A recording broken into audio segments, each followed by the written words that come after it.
Assalamualaikum warahmatullahi wabarakatuh. Bertemu lagi dengan saya Dewi Rahmawati dari Pasca Sarjana UIN Kiai Haji Abdurrahman Wahid Pekalongan. Pada konten kali ini saya akan membahas mengenai pendekatan fenomenologi, sosiologi, dan antropologi dalam studi agama Islam kajian hukum keluarga. Langsung saja mengenai pembahasan yang pertama, yaitu mengenai apa sih yang dimaksud dengan pendekatan fenomenologi ini. Pendekatan fenomenologi adalah bentuk pendekatan yang mencari hakikat atau esensi yang ada di balik berbagai macam manifestasi agama yang dalam kehidupan manusia.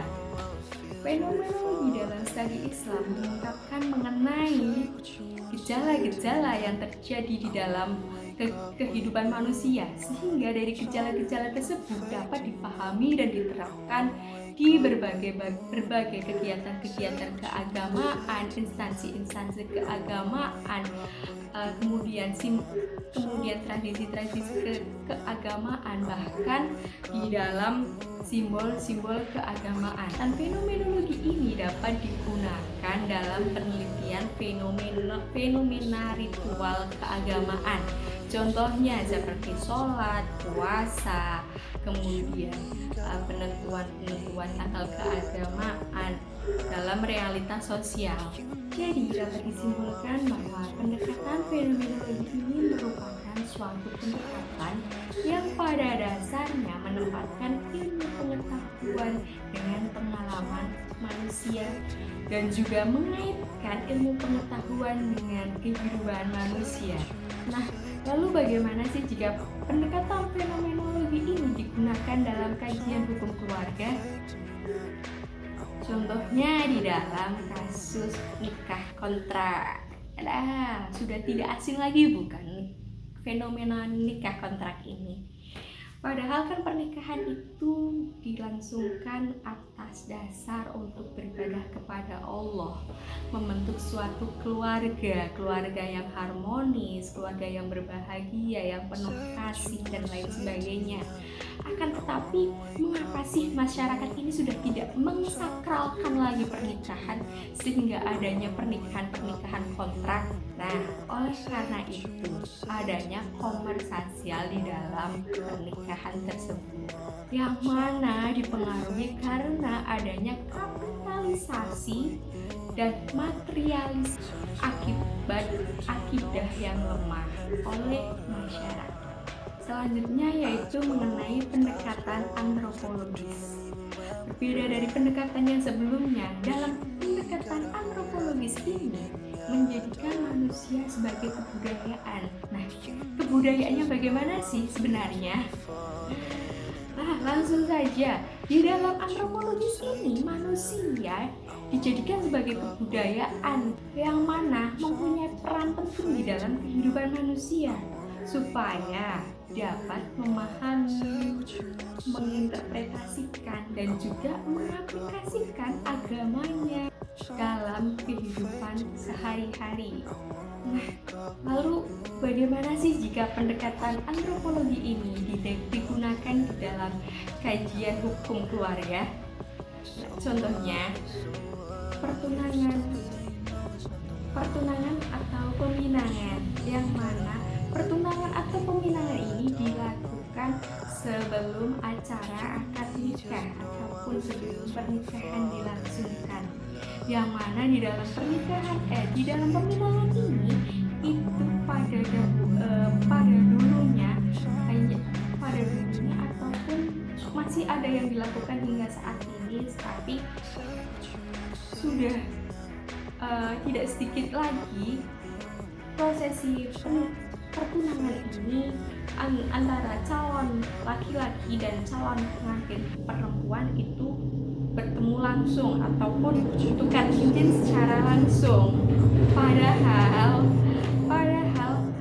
pada maksud ataupun makna pertunangan yang sebenarnya itu hanya pihak keluarga calon mempelai laki-laki saja yang berkunjung ke rumah atau meminta kepada keluarga calon mempelai perempuan tanpa adanya calon mempelai laki-laki secara langsung. Akan tetapi pertunangan yang sudah membudaya pada saat ini itu sudah tidak sedikit atau sudah banyak yang bercondong ke barat-baratan, seperti halnya yang mempelai laki-laki dan mempelai perempuan itu bertemu secara langsung ataupun menyematkan cincin ataupun bertukar cincin secara langsung. Kemudian yang terakhir yaitu mengenai pendekatan sosiologi. Jadi apa sih yang dimaksud dengan pendekatan sosiologi ini? Pendekatan sosiologi merupakan suatu pendekatan kepada sistem sosial masyarakat yang kompleks, yang mana menyoroti dari sudut pandang manusia yang dapat memengaruhi kepada perilaku manusia tersebut.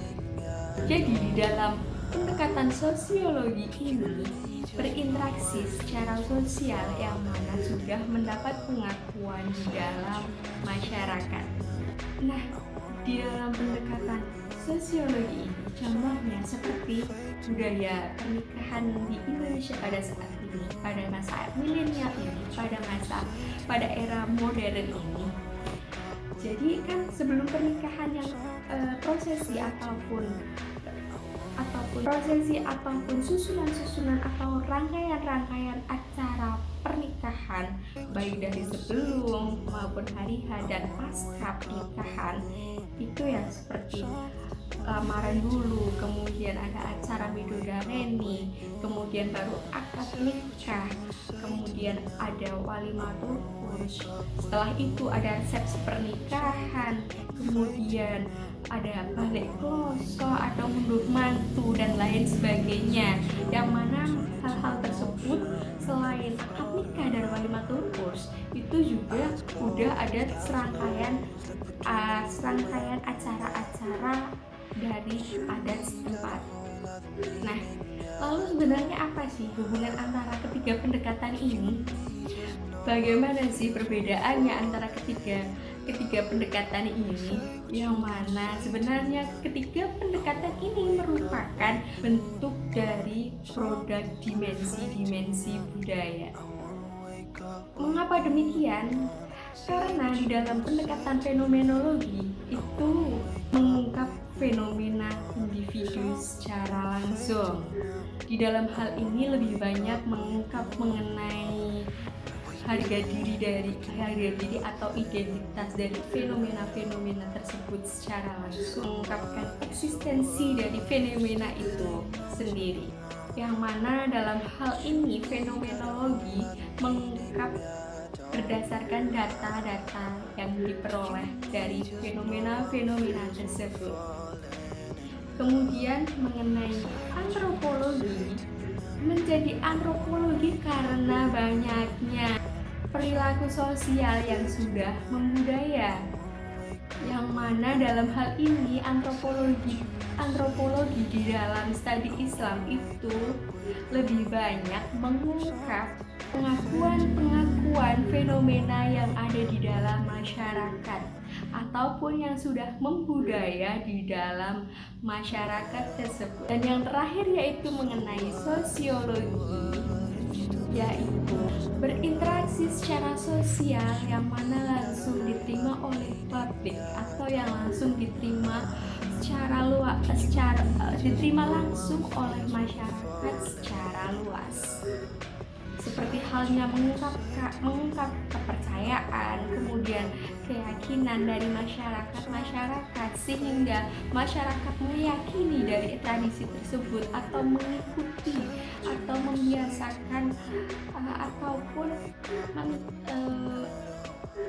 menganggap bahwa fenomena itu menjadi sebuah tradisi dari daerah tersebut. Baik, sekian yang dapat saya sampaikan. Semoga dapat bermanfaat untuk kalian semua. Mohon maaf apabila ada tutur kata yang kurang berkenan dan penjelasan saya yang kurang memahamkan. Mohon maaf yang sebesar-besarnya. Billahi taufiq wal hidayah. Wassalamualaikum warahmatullahi